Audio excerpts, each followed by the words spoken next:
9 ng umaga. Ako po si Giselle Ricafort para sa DZRH na sa Pilipinas, una sa Pilipino. Here comes the sun. Here comes the sun. It's alright.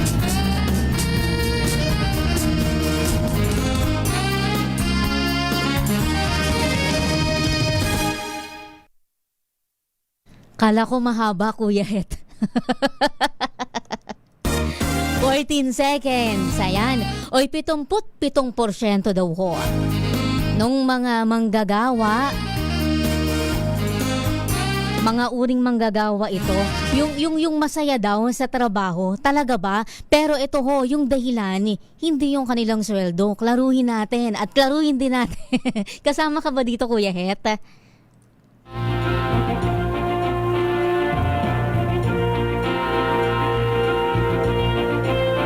Ang mga Filipino employee daw ho ay kabilang sa pinakamasasaya na mga manggagawa sa buong Asia-Pacific region. Pangalawa ho yan sa Indonesia ayon ho sa latest Workplace Happiness Index Philippines 2025 na inilabas ho kamakailan lamang ng Job Street. Iginawa ho itong regional survey mula October hanggang November 2025 kung saan mahigit 10,000 ho na mga manggagawa. Yun ho nga sinurvey sa binanggit ko ho na rehiyon, kabilang ho dyan ang 1,000 nating mga kababayan. 18 anyos hanggang 50 o 64 anyos dito ho sa buong Pilipinas.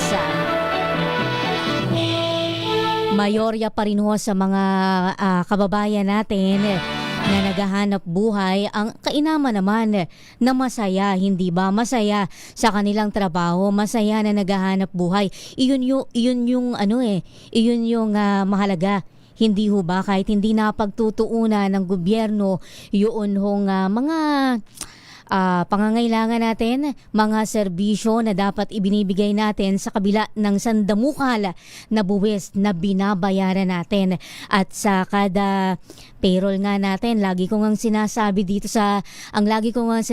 sa mga programa, kada sweldo ho ng mga uring manggagawa, abay may buwaya din tayong pinapasweldo sa nasyonal na pamahalaan.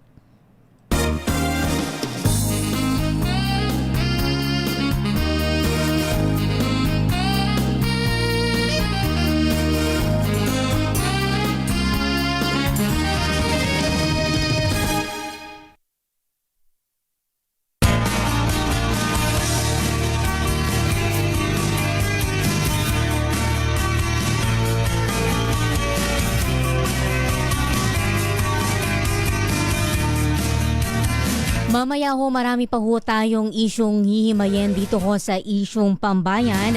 Tayo ho muna ay maghanap buhay 1 minuto makalipas o bago ho ang alas 8:15 ng umaga. Ang oras na yan ay